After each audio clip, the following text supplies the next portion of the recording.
Alrighty, welcome back, everyone. We just talked about NIL and recruiting and how it might not exactly work the way you think it does, where big guys maybe aren't paying the checks that you might think they are. But let's jump into spring overreactions and let's go over to the Big 12. We've done the SEC, we've done the Big 10, so if you want to check those out, they're definitely on the channel there.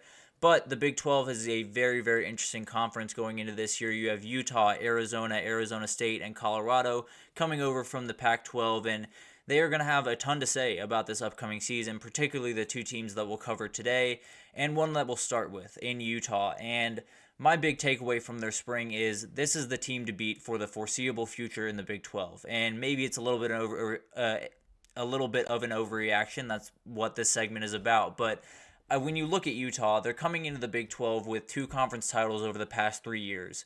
And last year they were without Cam Rising, so what they could have done with him, who knows? I mean, I don't think they would have won the Pac-12 to be fair, but I think they would have been much more in the conversation than they were with Bryson Barnes and Nate Johnson, who actually played some really good football for them throughout the year. But when you talk about Utah, it all starts with that defense, right? That defense is going to be good. It's been really good for a while, and it's going to be good for as long as Kyle Whittingham and Morgan Scaley are in that building. As long as they are in Utah, they're going to be fine on that side of the ball. They might not have the guys that you look in the postseason or the offseason, and you say, that's an absolute dude. That dude's going to break out. That dude's going to be incredible.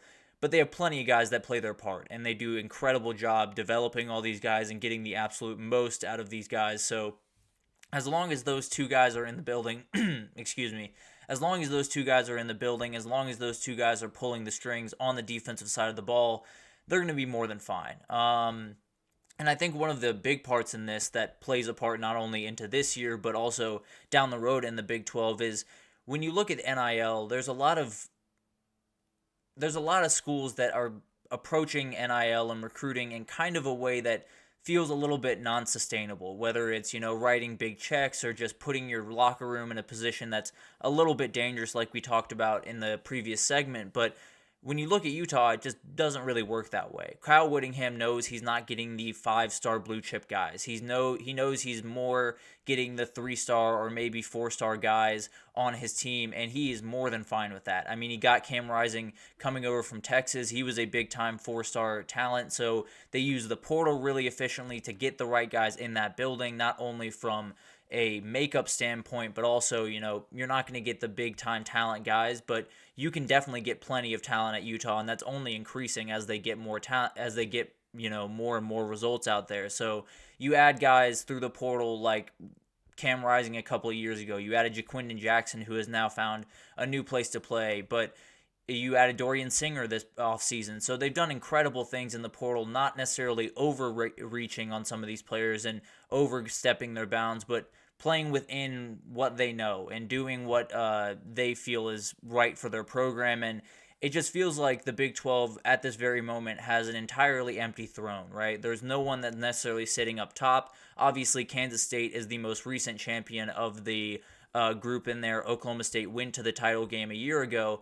But there's no one really that has kind of planted their flag, so to speak, in the Big 12. But Utah has every single chance to do that. It could be a rotating cast of teams. It could be Utah just sitting atop the Big 12 for quite some time. So we'll start to find out what that looks like in the fall. But I think Utah is in a position where they can not only be the best team in 2024, but for quite some time in the Big 12. But let's move on to Kansas State here, the team that will likely rival them the most. And I think a big reason they will rival them is because of that rushing offense they are going to have. I think they have the ability to be the best rushing offense in the entire country. When you look at what that actually entails, it's going to be a tall order. There's no doubt about that. That's why this is a bit of an overreaction. But when you look at the ability on this team comparative to other teams where you have the remarkable duos at running back at Ohio State and Michigan and Georgia and all of these teams that are going to be aggressively running the ball. Alabama is going to be an incredible running team, but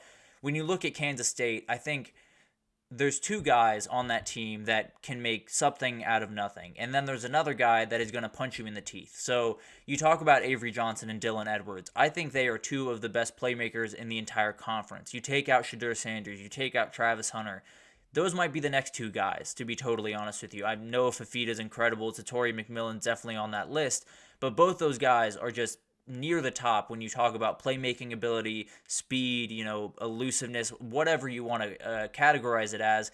These guys are outright athletes, and putting them on the field is only going to lead to good things. Whether you're getting Dylan Edwards out on the edge, whether you're using Avery Johnson in RPOs and read options and things of that nature, but also when you get into those 3rd and 1, 3rd and 2 situations, you have DJ Giddens, who you can literally just hand the ball to and say, go get 3 yards, and he'll get 3 yards, or go get 4 yards, he'll get 4 for you. So this guy has the ability to just keep drives moving, and that's why when I look at this run game, I just think it's going to be so potent and so different in the styles that they're going to play depending on the running back that's on the field, that it's going to be really hard for defenses to get an idea of what's coming next. Now, the offensive line did take a bit of a hit losing Connor Beebe this past offseason, but the reality is they've been rolling for quite some time there, and they've been replacing really good offensive linemen there for really ever since Chris Kleiman showed up. So I don't necessarily worry about that. I think they'll be more than fine at that position.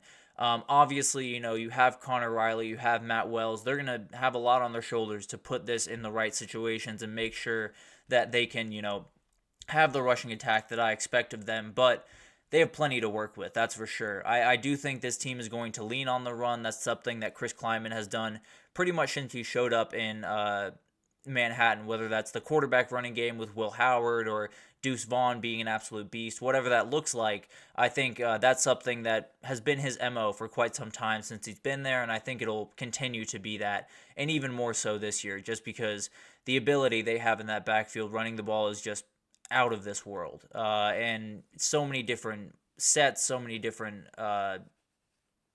situations that all of this can work in. You can put DJ Giddens and Dylan Edwards on the field at the exact same time and have no problems.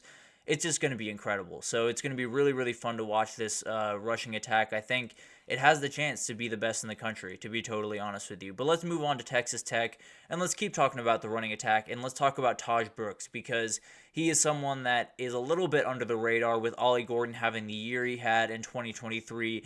People didn't talk about Taj Brooks nearly as much as they should have, but I think that's going to change a little bit this year. I do think Taj Brooks has the ability to rival Ollie Gordon in 2024, and both of them have been remarkably productive running backs since they've gotten into college, and Ollie Gordon obviously being younger helps this. Taj Brooks going into his super senior season, he's coming off a year where he had 1,500 yards on the ground a year ago, was really the entire offense for Texas Tech at times last year.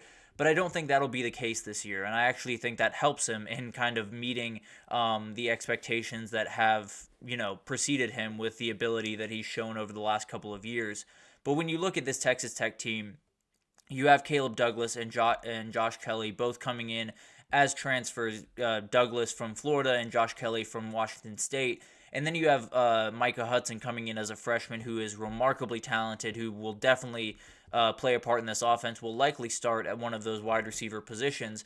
And I think it's one of those things where you look at that team and obviously they're going to be throwing the ball a little bit more often. So that means a little bit less carries for Taj Brooks, which you might think, leads to less yards. But at the end of the day, when you can open up a defense, when you can spread them out, sideline to sideline, but not only that, when you can spread them out deep and make them cover every inch of the field, a lot of lanes open, and they open fairly quickly. So I think Taj Brooks is going to take full advantage of that, and when he gets those openings, he can do incredible things on the ground. So I definitely have full faith in that. The question is their offensive line. When you look at Oklahoma State's offensive line, it's going to be one of the best units in the entire country. When you look at Texas Tech's offensive line, they're definitely relying on some big-time transfers to hit on that offensive line, and I definitely think that'll play a big part in this. But at the end of the day, when you look at what Taj Brooks brings to the table, I think he has the ability to overcome that just a little bit and has the ability to kind of make holes for himself and maybe run through some people and do whatever he has to do. So he has absolutely remarkable ability. He can do things on the football field that are just insane. Obviously, Ollie Gordon is going to steal all of the highlights or all of the headlines going into the season, but I do think Taj Brooks is going to be rivaling him for that all Big 12 first team spot at running back, because both those guys are just remarkable. But it'll be interesting to see if Taj Brooks can put it together and maybe be the best running back in the league, not playing second fiddle to Ollie Gordon. But let's get into Arizona. And this one's not an overreaction. It's Noah Fafita and Tatori McMillan are the best quarterback wide receiver duo in the country. I just think this is true, to be totally honest with you. These two guys essentially share a brain. It feels like everything that McMillan does, Fafita has an exact idea of not only when he's going to do it, but how he's going to do it, which is the huge part in the passing game where you don't only need to know, how quickly these guys get out of their breaks, but how they get out of their breaks and how they run certain routes and how they want to work off certain concepts. So it's a huge hurdle for some groups to get over. It has not been for Noah Fafita and Tatori McMillan. It felt like the second that Fafita stepped on the field, there was just a connection between these two that was undeniable. And it's something that is carried over into 2024. Them sticking in Arizona is as big of a win for pretty much any program across the country this year.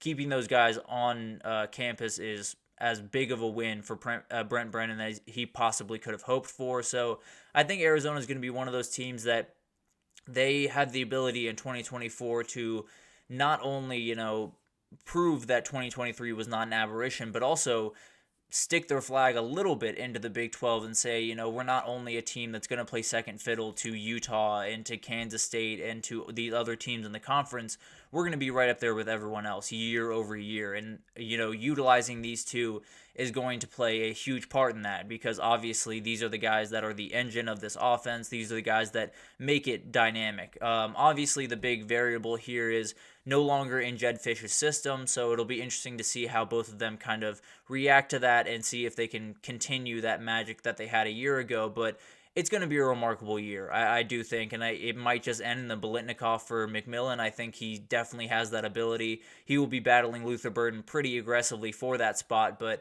this group, or this duo in general, is just incredible, and they're going to be one of the best duos throughout the year, and they're going to have a lot to say with what happens in the Big 12. But we're going to take our final break here, and when we come back, we have a Good Vibes Monday for you, and we're going to break down the College Football 25 Deluxe cover. It was accidentally leaked on the PlayStation store, so want to break that down. Very much appreciate whoever put that up, but at the end of the day, want to break that down and give you guys an idea of what we're looking at, who the cover athletes are likely to be, and what I like and what I don't necessarily love about the cover. So we'll be right back after this, so stick with us.